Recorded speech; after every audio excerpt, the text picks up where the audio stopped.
I feel like an 8-year-old kid who ate all of my Halloween candy in the first 2 nights and then now in a sugar relapse, and I am not happy. The stomach is upset. I've been crying all night, and man, I want this team to start pulling things back into the win column and getting some more goals and excitement. It was a dirty week for the Utah Hockey Club, and Trent and I from Clean Hits Hockey are going to break it down with very special guest Brogan Houston from the Deseret. This is Clean Hits Hockey Podcast, episode 22, I believe. Trent, how are you doing today? Good, man. Same as you. The doldrums. I'm waiting for the curse of Clean Hits Corey, the dark cloud of Canada, to depart from the Salt Lake area, so that this team can once again score some goals and win some games, right? Sorry, I don't mean to put it all on Corey, but he's not here to defend himself, so I'm an opportunist, right? I got to take advantage where I can. Yep, exactly. Yeah. And if you didn't catch it, Clean Hits Corey was out in Salt Lake all week. I think he may have left today. I don't know if they're deporting him back to Toronto because of his curse and the black cloud he brought over the team. But don't worry, folks. Saturday, he will be back in Toronto, which means the clubbers can finally get things back on track. But saw tons of awesome pictures. It was great seeing everybody that went and said hi to him at the games. I'm sure once everybody else in the Clean Hits crew is out there, we'll be very excited to meet everybody. But that was the third regulation loss, which means cleanhitshockey.com, where you can find all of our written content. The prices are going up, folks. We are going to give you till Monday to subscribe at our inaugural pricing, which is about $40 a year, $60, and you get yourself a free Clean Hit shirt, or $5 monthly. Those prices will be going up on Monday. So again, go to cleanhitshockey.com. Give yourself a subscription before those prices go up. This is a great way to support the podcast, a great way to support the kind of community we're building. And of course, we have a fantastic Discord. It was hopping last night, despite not the most fun game to watch. We have game day threads every game, tons of areas that just talk about the team. All of our articles and podcasts are posted there, so you get notified when those get dropped. And of course, give us a subscribe, a like, a comment, any way you want to engage with us on Twitter and Instagram at cleanhitshockey.com. And you can find us on YouTube, Spotify, and Apple Podcasts. But let's bring out our guest, Brogan, and talk about this dirty week. Brogan, how you doing, man? How's it going? Looks like you're at the rink right now. Yeah, I'm at the rink, doing well. I have to correct one thing that you guys said, though. You were trashing on Corey for being Canadian and bringing that Canadian cloud down. Oh, yeah. I have to correct that. That's Eastern Canada. So Eastern Canada is the evil one. I'm from Western Canada, and we're the good guys. So just had to put that out there. Yes, and not only that, but you're from Kelowna, right, Brogan, or the Kelowna close to area? There, yeah. Well, hey, listen, that's the sunniest, driest, warmest place in Canada. So you can't be blamed for rain clouds. Exactly, if you're from I'm saying. Okanagan area, then you've brought nothing but rays of sunshine. It's those Ontario folks with their lake drift and their dreary vibes. Yeah, that's what's happening. Yep, I'm glad you guys understand. Yeah. Been hockey fans for too long we're all somewhat experts on Canadian geography and geology too. What were some of your initial thoughts on these past two games this week? 1 goal, 9 against, not pretty. Yeah, I feel bad for Karel Vejmelka. He's played 8 periods now, and he's only been on the ice for 1 goal for. Not that it's his fault at all, but just kind of feel bad for the guy. But obviously they're not generating the offense that they need to generate. Tourigny knows that, and so he's putting the lines into a blender. I don't know if you guys saw, but earlier today we tweeted out the lines from practice, and everything's different. So Bjugstad's coming back. He's on the line with Krause and Michelli, and Tourigny was talking about it afterwards that he's very excited for that because they were on a line together in Arizona last year, and they all had almost career years. I think Michelli had his best year in points, and Krause and Bjugstad both had their second best years in points. So that's a good one to look out for. Hopefully they can do something. Once again, though, that's only the third line, so how much can you really expect from those guys? But the first line staying the same, and then McBain's dropping down with Kerfoot and Stenlund, and then Cooley is with Gunther and who am I missing? Josh Doan. Doan. There we go. Yeah. Josh Doan. How could I forget the nicest player on the team? What a day to be Josh Doan. Not only does Bjugstad come back from the IR and it's Yamamoto who's demoted rather than Doan himself. Not only is he now effectively secured a roster spot, but it comes with a promotion to a scoring line on top of it. So good day to be Josh Doan, right? Yep, and I expect big things from him, getting hopefully more minutes and playing with some probably more talented guys. Yeah, and I'm going to pop your tweet up on the screen too, so if anybody wants to just kind of visualize those lines that you were reporting on earlier today. But one thing that I do think is interesting, it was something to kind of watch out for, is if that Gunther, Cooley, Doan, the kid line, if you will continue to get kind of prime minutes 5-on-5, or I kind of have to wonder if that Krause, Bjugstad, Michelli line may actually start to get some additional time 5-on-5, just knowing that they're a little bit, obviously you have the veteran presence of Bjugstad. Krause has been in the league for a while. So the two-way play is there. The experience is there. They may take on kind of roles where they're matched up against other teams' second best line. And then that will really potentially lead to some big mismatches with Gunther, Cooley, and Doan. So will be interesting to see how that all plays out, or if that kid line gets some prime 5-on-5 minutes. What do you guys think? I like the idea of a kid line for sure. I'm a really big fan of the World Juniors, and I just love when you get like Bedard and Gunther and whoever else was on there. I think it was Stankoven or somebody that one year, and they just lit it up. And not that that's anything special, because everybody's a kid line in the World Juniors, but I do think that the new age of players knows how to play with the new age of players, and so I'm kind of excited for that. I think that could be a really good move. Yeah, and that's maybe a bit of a sore spot for Josh Doan, who was usually snubbed by Team USA.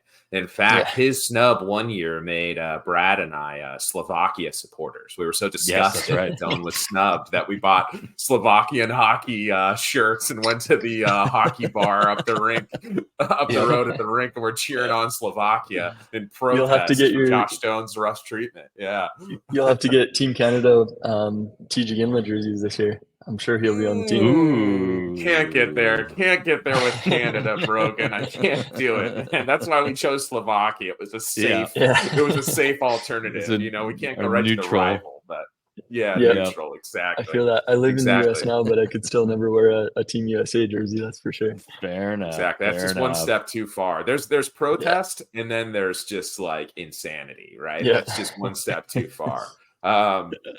So I would say that the interesting thing with that other line, Brad, too, that might win them more ice time is some familiarity, right? Like once they hop over the boards and take their first shift, this will actually be the third season in which they've played parts of a season together, right, Brad? Yeah. They had that great chemistry prior to Bjugstad being traded to Edmonton 2 seasons ago. And then Jack McBain kind of slid up into that role, and that's where he got his big break.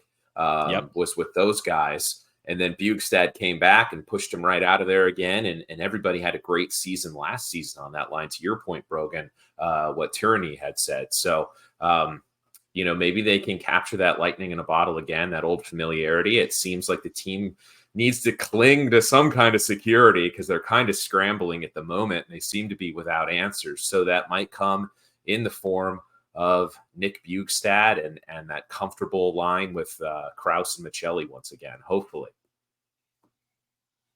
Yeah, and Michelli and Krause's chemistry is something to marvel at too. I mean, you can go on and on about Schmaltz and Keller, Gunther and Cooley, and Turnier's even talked about it and post games and after practice, how he likes to keep pairs together. And it seemed like early in the season with Bjugstad out, that's why we were seeing Michelli kind of push down to the fourth line. I think there was that was partially for just kind of divvying up the veteran presence, kind of the two-way guys, distributing them across the different lines. But now with Bjugstad back, it looks like Tournier's happy to reunite that line and give that kid line maybe a little bit longer of a leash. And it's not like Doan has been bad. You see a lot of Bjugstad in Doan's games. So I'm kind of excited to see what he can do as kind of that guy, the puck hound on that line with Gunther and Cooley, the guy who can kind of play a big forecheck, play battle along the boards to get the pucks out to the open areas for the high-end skill guys. And it's not like Cooley is not necessarily a puck hound too. So that may be kind of a tenacious line that really can wear down opponents and still be able to produce. And then the depth scoring, when you have that Michelli and Kraus line reunited with Bjugstad, should really help too. It seemed like last night in particular, Gunther got shut down by Colorado. They were extremely focused on not giving him any lanes during the power play. The plan was out. It was deployed and it worked for Colorado. I think that's going to be much more challenging when you have a third line of Kraus, Michelli, Bjugstad out there that can play really well on 5-on-5 too. Brogan, any idea what the power play units are going to look like now that Bjugstad's back? Is he going to be on that second unit, or did you see anything at practice that indicates that? So that's a really good question. I at practice today, I don't know if you guys have been to the practice facility here, but you can't really see, if you're sitting in the media area, you can't really see the exact players that are on the far end of the ice if they're close to the boards. Oh. And so they were doing power play practice down there today, so I didn't even bother trying to get names and numbers. I don't have good enough eyes for that. So I don't have any new news there, but I'm sure, it will likely change with all the changes that are coming because they haven't scored on the power play either. Top secret. Yeah. It's a top secret power play. Yeah, exactly. Nobody's That's how how the wiser. We talk about the obstructed views at the Delta Center, but nobody talks about the obstructed views at the Utah Olympic Oval here. That's right. Nobody ever thinks about the poor beat riders. What an afterthought, right? And they don't put the practice jersey numbers. They don't put numbers on the practice jerseys, so you have to look at the tiny little numbers on the back of their helmets or their faces or whatever. So it's hard to see in that one end there. But hard in the far end. There's my excuse of the day. I love it. So Brad, I mean, we may not know who's going to have chemistry with who on the power play, but I think that's a great point you made about the Avalanche kind of shutting down Gunther. And I do wonder, as great as Jack McBain was as kind of the plumber on that line and making space for those guys, I do wonder if it became a little bit of a one-trick pony with Cooley carrying the puck, McBain making the room, and Cooley just only having eyes for dishing off to Gunther, as evidenced by the fact that Cooley's got 0 goals. And if you lock down Gunther, you kind of lock down that line, right? Whereas I think Josh Doan is maybe more of a legitimate scoring threat than Jack McBain is most of the time, probably has a little bit of a higher level of talent, and is maybe somebody that's going to have to keep defenses guessing where that puck is going and maybe give Cooley some other options if and when Gunther isn't available to feed. So I do think that it's pretty smart thinking to get a guy on that line who can play a similar role to McBain, but maybe just a little bit more of a skilled version of it, right? Yeah, I agree. And obviously there's some optionality there. I had to use it with Doan being able to play center a little bit. So if you want him to take draws or if Cooley gets thrown out of the dot, you have somebody who, just like McBain, can take a face off. And frankly, I thought Doan kind of excelled at center these past couple of weeks with Bjugstad out. And McBain, when he was playing fourth line C the past 2 seasons, there were flashes of it, but I really kind of feel like he's maybe more of a winger, a big kind of bang everybody against the boards, throw the body around, big net front presence type of winger who on the flip side can take those face-off draws if the 4C gets thrown out. So again, Doan and McBain kind of having that ability to kind of pivot is going to be really beneficial. Kerfoot is able to do that as well. Probably the best center depth we've had in seasons. So that's kind of exciting to kind of factor that in as well. Yeah, absolutely. And I think that the other thing that it opens up is that fourth line.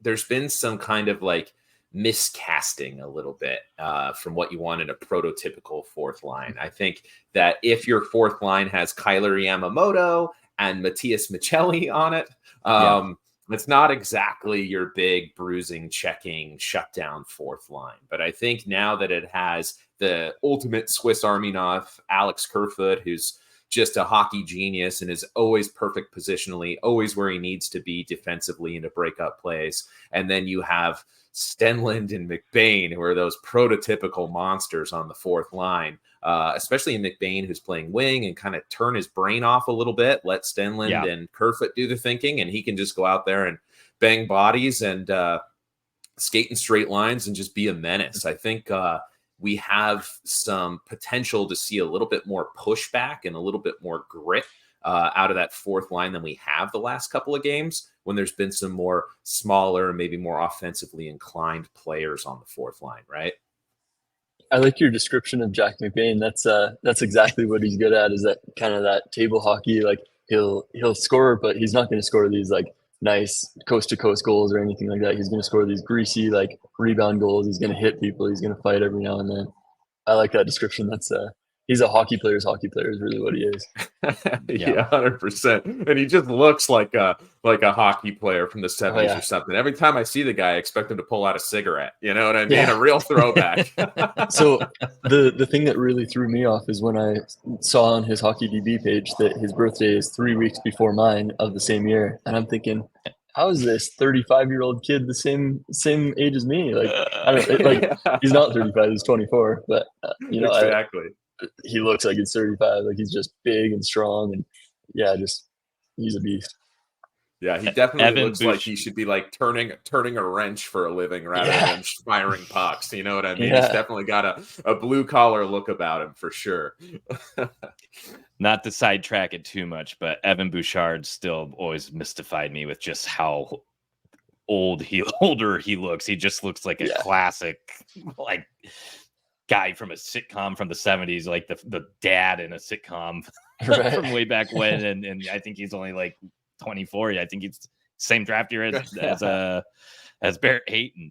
Yeah, well, one thing to think about there between those two, there is a common denominator. They're from Eastern Canada, which is basically, like Corey, for those who don't know, is actually 21 years old. Yeah, he's 21 years old. So they age in dog years over there in Eastern Canada. No, we know that's not true because Bill Armstrong looks phenomenal and he's an there you go. True. That's a good point. Yeah. And Maverick Lamoureux as well. He's a beast.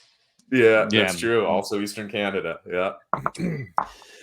Just to touch a little bit more on kind of the forward group, and then I think that we should discuss the defense because holy cow, there's so much going on. It feels like every day there's some news to talk about. So Yamamoto did get sent down today. That means he will need to pass through waivers. There's that chance that somebody can pick him up. I think this team did the smart thing, though, with the amount of salary that they signed him to, that may be just a bit out of reach for a lot of teams that may want that extra depth. And I thought the decision was interesting to send him down over Doan, who is waiver exempt and would be able to just go back to Tucson. Because this early in the season, not too many teams have serious injuries that they're too concerned about. Maybe they are still kind of looking at some of those younger players that they've kept on the roster through training camp. It seems like this is the best chance for them to sneak Yamamoto down and then be able to bring him back up. Maybe if Doan's not clicking, if there's another injury, or if they just kind of want to start shuffling players around. So any thoughts on that, Brogan, of was that maybe a strategic thing? Maybe wasn't something where Yamamoto was not bringing enough to the table on those 3 games, even though he looked pretty good and was bringing a lot of energy. Any insight on that, or just kind of the way the cookie fell? Yeah, so this isn't based on any like inside information. This is just based on my perceptions of what I see around the rink and everything. But it sounds like they like Yamamoto, but they also like Carconi, and they also like Bjugstad, and they also like O'Brien. They had to send one of them down. So, pick which one you want to send down. And I think Yamamoto was the least likely to get claimed on waivers. So I don't think it's any indication of whether or not they liked Yamamoto's game. Tournier said after practice today that he loves Yamamoto's game and that they had to send somebody down. And, I just think he was the unlucky one. I feel bad for him because he went to bed last night having just played an NHL game, and then he wakes up this morning on waivers, and it's just kind of an unfortunate situation for him to be in. But I think he'll get another opportunity in the NHL. This isn't it for him. And had that one goal stood in Boston, maybe we're talking about Carconi going down instead, or somebody like that. But yeah, I wonder if it was just that they thought Yamamoto was the least likely to get claimed. They didn't want to send Josh Jones down because he's been playing pretty well and that kind of thing. So I think that's where it's at. Like I said, I haven't talked to Bill Armstrong about this or anything. So this is just based off of my perceptions and talking to Andre Tournier. Yeah. Makes sense. And if you think about it, there's kind of the other side of waivers, right? We think about it as fans or beat writers for a specific team about not wanting to lose players, right? But waivers is actually something that the players want and value. And as tough as it is, the uncertainty that Yamamoto has today, am I being claimed and going elsewhere? Am I going to Tucson? What's going to happen to me in my career is troubling. Waivers is there so that players can be claimed, so that they can stay in the league, to give them another opportunity with another club.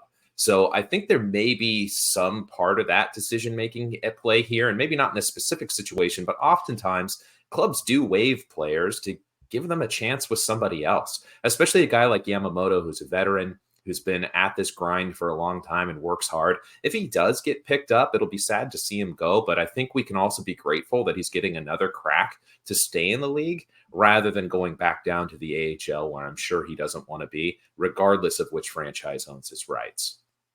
Yeah, I think that's 100% true. You cheer for the players, at least as media. You cheer for the players, not the teams. And I'm cheering for that guy to land on his feet, whether it's here or somewhere else. Yeah, no, that's a great point.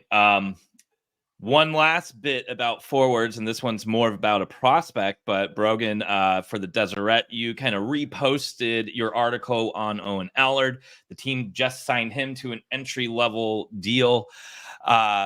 He had a phenomenal training camp, and I think he turned a lot of heads around management, around the coaching staff. Thoughts on giving him that entry-level contract and what maybe the expectation is for the team or management for the player Owen Allard. And definitely make sure you are following Brogan Houston on Twitter. That is Houston_Brogan, and making sure you're checking out all of his articles on Deseret News. Definitely. So yeah, Allard, he's a competitor. He comes from a hockey family. His brother plays in the Tampa Bay Lightning organization. His dad's a skills coach. His sister plays at, I think, UMass or one of the schools out on the East Coast there. And his other brother played, and I don't think is playing anymore, but played at a high level. They've all played in Europe before. This is a hockey family. And he told me that that's all the dinner table conversations growing up were all hockey. All the activities, that he and his siblings would do growing up, it was all road hockey and mini sticks and all that kind of stuff. So this is a pure as they come of a hockey player, even though he's from Eastern Canada. We'll forgive him for that. But yeah, no, he works hard. Some injuries prevented him from being drafted at first. Then he goes and all of a sudden makes Team Canada at the World Junior roster, and nobody really even knew who he was unless you followed the OHL, because he had been passed over in the draft, and I think twice by that point. Twice. He was a 20-year-old this year. Had him on the radar. And then he goes and has a strong World Junior, comes to Utah gets drafted to Utah during his third year being eligible to be drafted. Comes to Utah, has a dominant training camp, dominated at the rookie face-off in LA there, and now all of a sudden he's got an NHL contract. So you feel really good for the kid. He deserves everything he's getting. He's super, super nice. As respectful as they come. And yeah, it's just a great story for him. But check out my article for the full story, because it's a lot more than that. Yeah, it's a great article too. Yeah, I read it this morning. I mentioned earlier I somehow missed it when it came out during camp, but I read it this morning and sent it to the guys and said it was really insightful. I especially liked the element of the story about the perseverance that he had. It wasn't exactly a personal setback with the pandemic and the fact that the Ontario Hockey League shut down, but I think there was a big ripple effect to players in that province at that time. And I think that was felt by Owen Allard, who didn't have like light the world on fire rookie season and then had that unfortunate injury and ended up kind of in a position where scouts just didn't get the looks at him that they needed, and he wasn't quite ready to perform. But then he gets on the big stage at the World Juniors, as you mentioned. He's playing for a bit of a powerhouse team with the Sioux Greyhounds. I had a chance to watch his playoffs last summer in the OHL, and he was an absolute standout as just a big, strong two-way center who was a physical force that gave some pretty good OHL clubs about all they could handle. The Saginaw Spirit, who ultimately won the Memorial Cup, really had a difficult time getting past the Sioux Greyhounds there. And he had an overtime winner in one of those series as well. Yeah. So I think that it's easy to fall in love with a player like that if you're an amateur scout. Look past the fact that maybe he's been eligible a couple times before and overlooked, and you're getting a more complete product. I mean, this is a guy who's going to play for your minor league affiliate next year and be able to make some noise in main camp. Just a year removed from actually drafting him. So really great for organizational depth and kind of staggering the development timeline for some of these players. And I think it's just a great fit all around for a kid who fits the Bill Armstrong modus operandi to a T as far as what he looks for in terms of character and grit in these prospects. Absolutely. And I do think we see him in the NHL, whether it's 2 or 3 years from now or later than that. I think he makes it eventually. Yeah, and this is a management team that's not afraid to take overagers. JJ Moser was past his draft year. Josh Stone was as well. So this is a group and scouting group team who has found a lot of success and kind of finding those gems that may have gotten passed over during their draft year or the following one. And that also means he will be a little bit closer to making the team, as he would be able to play in Tucson next season as well. So exciting stuff there. Let's transition and talk about this blue line, though, because that seems to be the story of the Utah Hockey Club early on. Of course, John Marino has not played a game. One of the big acquisitions this offseason to get a nice, stabilizing, shutdown defender who a lot projected would play with Sergachev at the top pair. Then Sean Durzi last Monday left the game with an injury, and now both are reported to be out well into 2025, with Marino on about a 4-month or so absentee, and then Sean Durzi, I think they were projecting 4 to 6 months, which means lots of shuffling on the blue line. Again, I'm going to pop up your tweet. Looks like today's line rushes, we had Sergachev and Kesselring. Kesselring has been kind of a nice fill-in for Durzi right now. Lamara and Cole and Valimaki, it looks like they were kind of shuffling around, and then Koliachonik and Bortuzzo. So thoughts on this blue line, thoughts on the idea of getting some more help, thoughts on how these pairs may kind of settle in with each other. Anything stand out today or from the game last night with Lamara back on to making his NHL debut? Yeah, so with Lamoureux specifically, the thing that stood out to me is that his ice time in the third period was double what his ice time in the second period was. Yeah. So I think that just means that Tournier wants to give him more opportunity to kind of show what he's worth and what he can do. Obviously, in the third period of last night's game, they were already out of it. And so whether he makes defensive mistakes or not, it doesn't really matter at that point. So it's a good chance to kind of give him that extra experience. He played almost half the period, which is really good for him.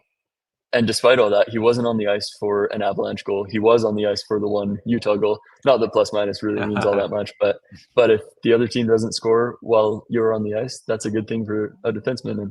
And the offense will come. Nobody really expected him to really produce anything last night. It's his first NHL game, but that will come. That's one of his strong suits in junior and before that as well. So I think he had an excellent first game, like probably as good of a first game as you could have hoped for, aside from maybe getting a point or two here and there. But. Yeah. You know that the plus or minus doesn't really matter, but it does when you're the player. Like he knows whether he was a -1, an even, or a +1, right? You know, it always feels bad when you're on the ice and you know you've got a -1. So the players know for sure when they come back to the bench, like I got to get one back. You know what I mean? Yeah, and he's playing tomorrow as well, so he'll get another chance to show what he can do there. And yeah, it's a good team that they're playing tomorrow. They're second in the Pacific right now, so it'll be good. You know, when he got called up, part of me was a little bit fearful, like, oh no, fragile, handle with care. Mhm. This is a player who's missed significant playing time in each of the last 4 seasons with illness and injury. He's still a skinny, tall kid. He's getting stronger and bigger all the time. But I'm thinking like, oh no, he could get broken in the NHL. He's going to get hurt. You know, we have to protect him. But we had Igor Sokolov on our show over the summer. And he made some really good points about how the AHL is even a rougher league than the NHL in many ways, right? That the NHL is very skilled and precision and everyone's kind of robotic and doing exactly what they need to do. And down in the AHL, it's a little bit more of a jungle, right? So that was one thing I kind of kept in mind when I was watching Lamoureux out there, you know, and found myself holding my breath a little bit on contact, like, oh no, he needs to be handled with kid gloves. In some respects, if he's able to keep up with the pace of play, it might even be better for his development and maybe even a little less risky than having him down in the AHL, where, you know, players do talk about what a rough league that can be for young players, especially, right? So, yeah, you're 100% right. I asked him, so when he first got called up yesterday, I asked him what's the difference between playing in junior and the AHL. And he said in the AHL, it's way more physical. You're playing against like 35-year-old men rather than 16-year-olds.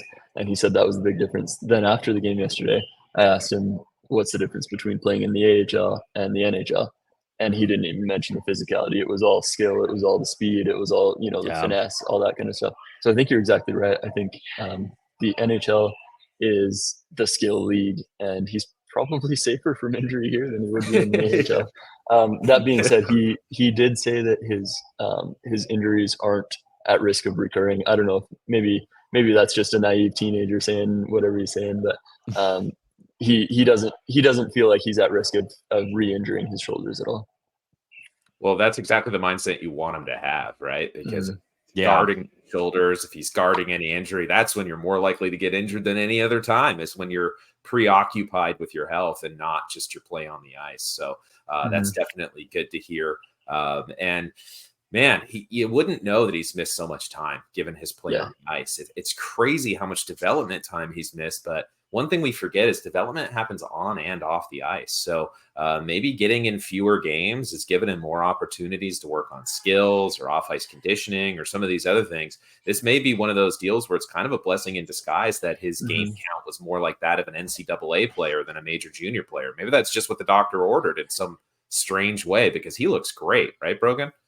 Yeah, no, I agree with you completely. I don't remember if it was him or somebody else that was just talking about that like yesterday. I think it might have been him that was saying, yeah, like it's not the way I wanted to improve, but I improved. Don't quote me on that because it might have been somebody else, but people do think about it like that. Yeah, actually, no, never mind. More attention to the quotes. I just remembered who it was. It was Barry Hayden. Never mind. But okay, all right. That kind of mentality does help, though.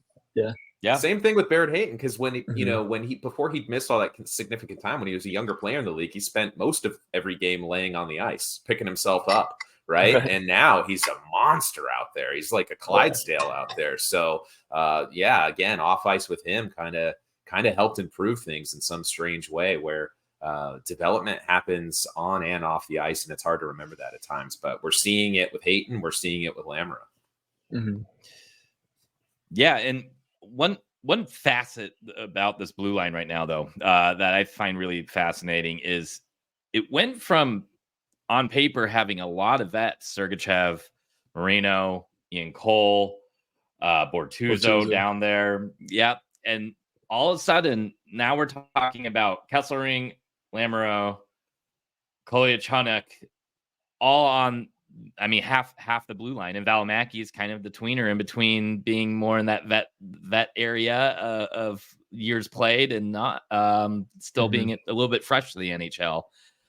Does that make you pause at all that there may be an upgrade coming or an acquisition coming to kind of help supplement the youth on this blue line? Or do you think right now it's definitely a wait and see? Let's see what we got. Let's see if we can weather this storm.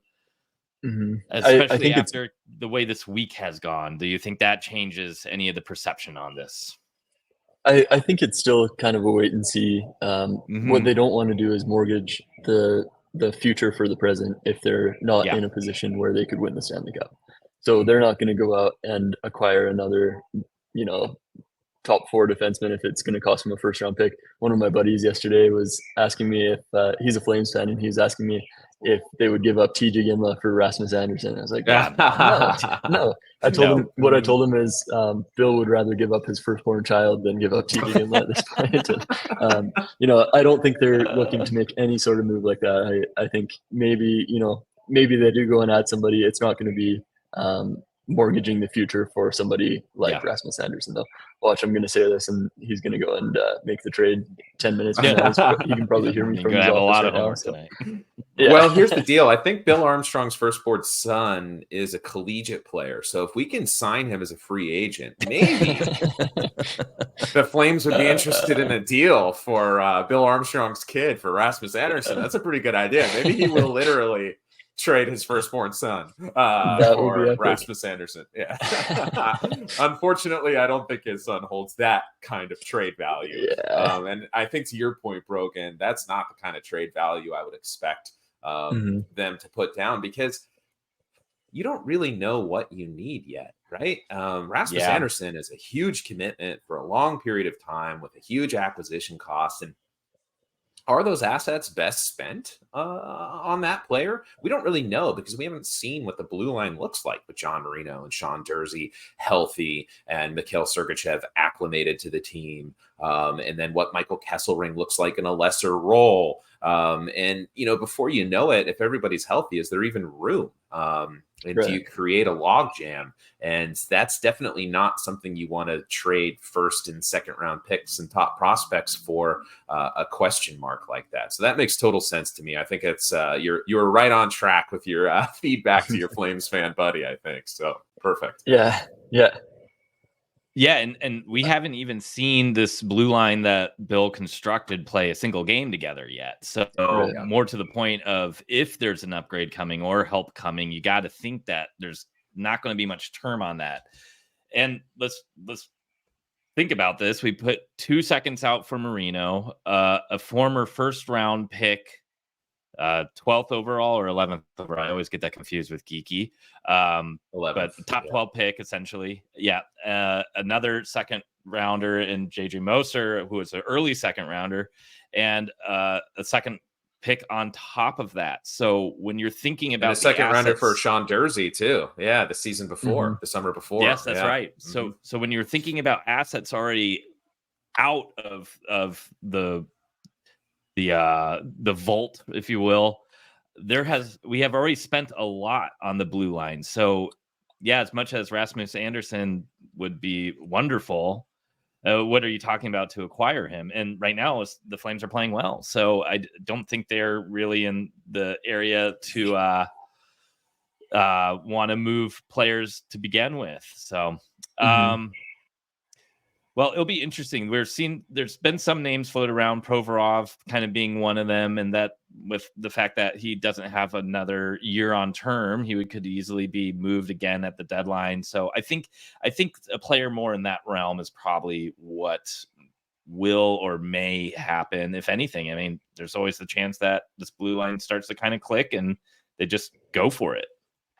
I do think they have 7 NHL defensemen in the lineup right now, and that's always a good start. You never want somebody that should be playing in the AHL to be playing in the NHL. So yeah, I think it's probably more of a wait and see. But like I said, they're probably, the minute we hit end on this podcast, they're probably going to go out and announce a trade, and Bill's probably listening to me right now and being like, I'm going to get this guy. But yeah, I think they're going to wait and see.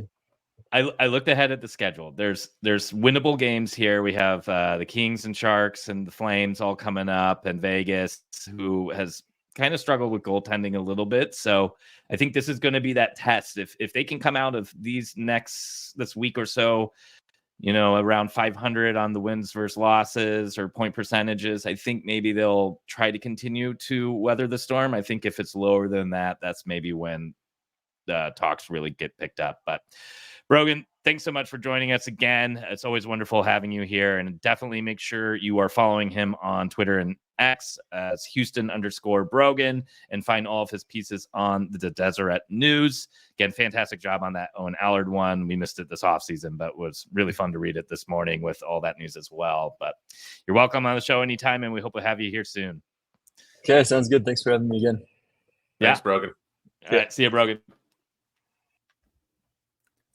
Oh, and I forgot to thank him for the tip for Idaho Falls. He gave me a good restaurant recommendation in Idaho Falls, of all places. Brogan's old stomping grounds. I was there earlier this month, and he was right on the money. It was a great meal. I forgot to thank him. I should have done that. So I'll shoot him a hopefully DM. He's watching.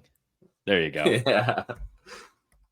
Well, yeah, interesting stuff. I feel like we've kind of talked about this topic quite a bit now ever since the Jersey injury. I think it's one of those storylines of the season that's going to continue to bubble for a little bit.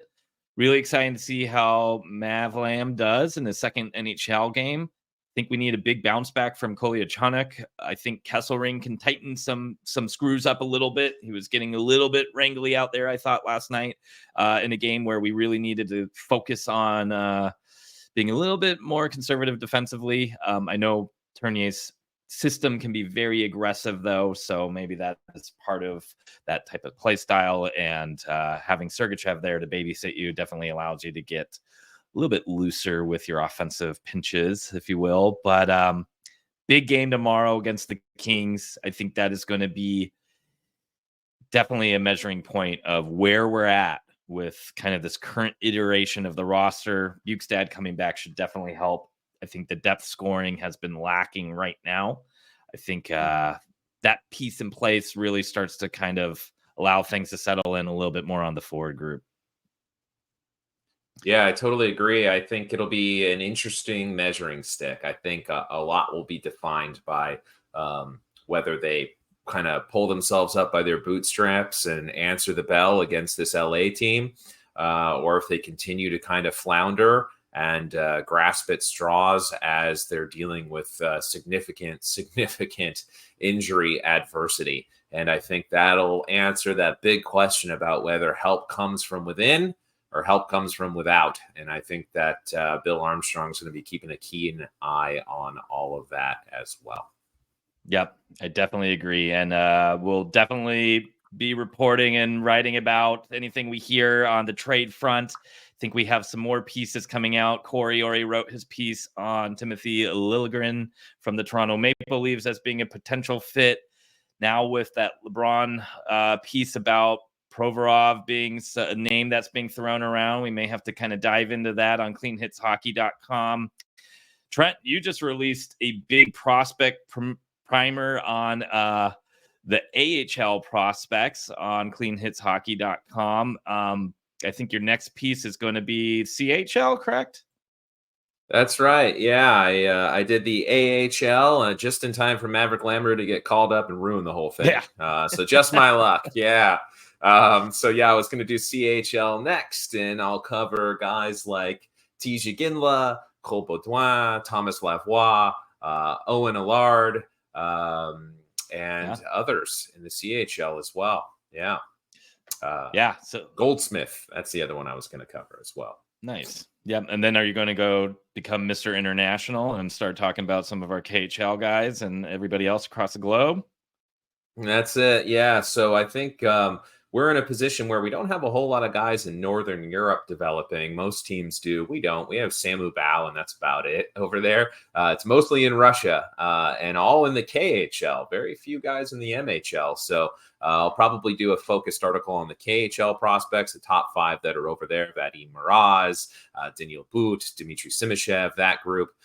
As well as the NCAA group, which is, I think, a little bit sneaky, kind of unheralded, but we've got some really nicely developing pieces there with Jonathan Castagna, Tanner Ludke, Will Scahan, and Michael Robel, and others. So keep an eye out for that as well.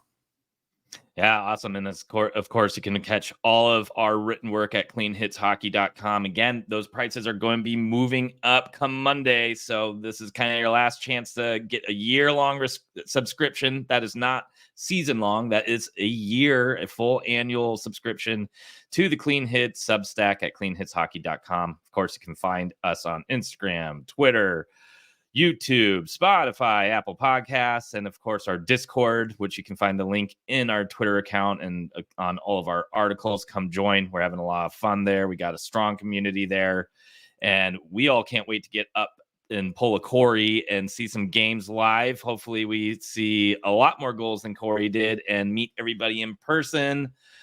I am Brad. This is Trent. This was the Clean Hits Hockey Podcast. Hopefully we get a big win tomorrow. Hopefully that offense starts clicking again. And otherwise, have a fantastic weekend, everybody. Adios.